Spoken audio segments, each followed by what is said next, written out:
Welcome into the roundtable. And as everyone has known in the freight industry, Borderlands area is booming. And what does that mean for economic investment? Well, obviously, a lot of economic investment is headed there. So with that, also a lot of manpower has to go there as well, in the form of drivers. But how do you attract drivers into an area where you maybe have a little bit more security issues than perhaps most intercontinental or inter-country routes there as well? Joining us to talk about it, we've got Noy Mahoney, our Borderlands writer from San Antonio, Texas, and the mobile voice of Marilyn Serber, as apparently she is on the road, exactly, for joining us, I believe, from outside of Tulsa, Oklahoma, but who knows where she is at this particular point. Nevertheless, Noy, kind of set the stage for us here.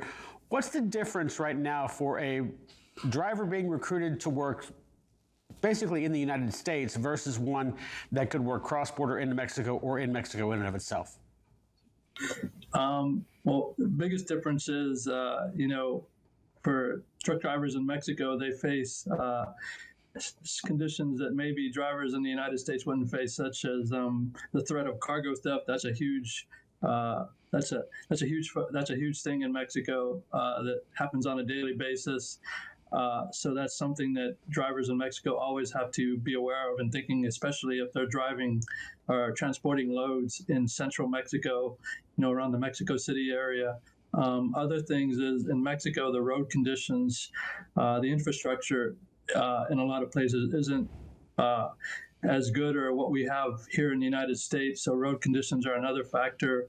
And also, places to rest, rest stops, rest areas. That's also something in Mexico that has been an issue for Mexican truck drivers for quite some time. They don't have those amenities that drivers in the United States might have. And then for drivers in Mexico who want to work in the United States or transport loads cross-border, they have to apply for what we call a B1 visa, which would allow them to transport loads from a destination within Mexico or at the border into the United States. Gotcha there. So Marilyn, that being said, how does your strategy change if it does change, knowing that there are, again, possibly more security issues to deal with as you try to negotiate getting more drivers to work into what is obviously going to be a very lucrative opportunity for a lot of big investors? That it's, what Moy said is understanding what those differences are so that you can address the differences and making sure that you would have compensation or policies in place that allow for those things and protect those drivers. So, like even, delays at the border, if they're crossing the border and they have to sit, in the border crossing for hours, then how do they get compensated for that? Or what are the security protocols, that you're putting into place to protect from cargo theft? And I think it's about, in your recruiting strategy, is addressing those issues, so not pretending like those things aren't happening or that they're not different, and talking to drivers about what you're doing at your company to help the driver face those issues. So now coming back to the American driver, or at least the driver in America that wants to do cross-border freight, are there differences there in terms of clearances? You mentioned the B1 visa if you're living south of the border and want to come across. Are there anything that you have to watch out for if you're an American that also they have to take it into consideration? As far as drivers in the U.S., going into Mexico, that's as far as I know, that's not really a thing for many reasons.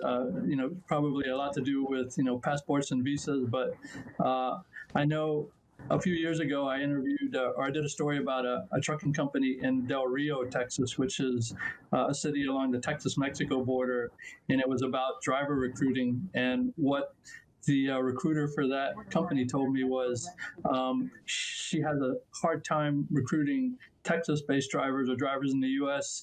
when the oil industry in Texas is booming. She says that what happens in that case, what happens then is a lot of truck drivers will leave, their truck driving jobs and go get jobs at oil rigs or oil operations around the Southwest. So she said she's always competing against, other industries that could take possible driving candidates away from her company.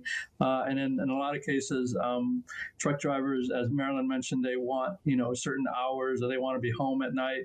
or they don't want to do over the road, so she has to find jobs within her company, in Del Rio that can satisfy a lot of different candidates. Marilyn, as you look at the situation with this, obviously, again, being a lucrative opportunity for a lot of big time investors, how much, I mean, are you looking at a significantly greater investment monetarily in terms of compensation to try and get the drivers to do this? Or at the same time, also, do you have to invest a lot more in just being honest as much as possible about the situation, given that, in certain cases, drivers have been told one thing and they experience another. This is one of those things where you really need to be absolutely honest about the situation.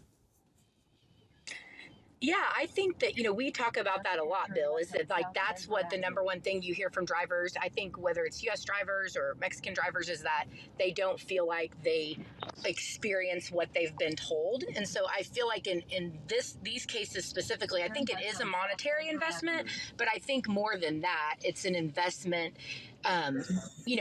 in policy and in technology and security to just make sure that you have what you need to support those drivers. But you absolutely in those cases have to be honest, especially, like if you have recruiters in the US that are trying to recruit these drivers from Mexico to go into the US, those drivers probably, they know what the situation is in Mexico probably better than the recruiter. And so I think that just understanding that and being open and honest about it sets the stage for a good experience. But those drivers, they know what questions to ask. I mean, they know their business. And so I think they come to the table educated, and armed with that information. And so I think we just have to be prepared as companies to be open and honest and, face the reality of what the situation is and pay drivers, for their time and what they're doing. But I think it is, anytime there's specialty freight like that, whether it's, going from Mexico into the US or from Mexico all the way to Canada, right? Or are you CT-PAT certified and all of those things? I think anytime there's specialty stuff, it's always going to cost a little bit more,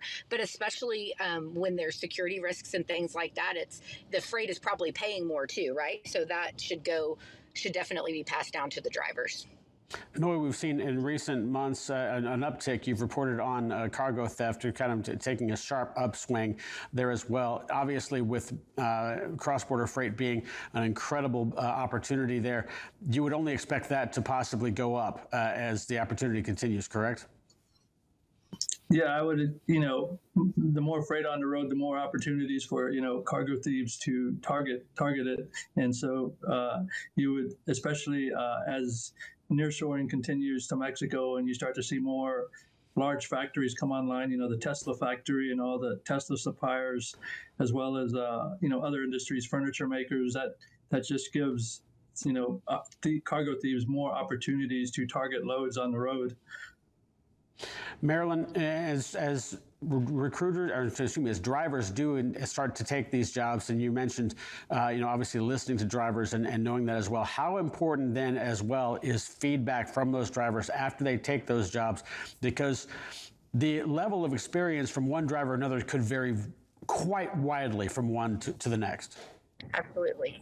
Yeah, I think driver feedback is always important as long as you close that feedback loop and do something with the feedback. So I think driver surveys are an amazing way to listen to your fleet and get information from your fleet so that you can make sure you're doing what you need to do on an ongoing basis to retain drivers. I would just say that if you're going to ask drivers and if you're going to survey drivers, you have to let the drivers know what you did with the information. Even if you can't solve the problem right then, you need to say, we hear you, we understand what you're saying, and we're working on this or we're working on that. So I think driver feedback is great, but remember, you have to respond to the feedback if you ask for it.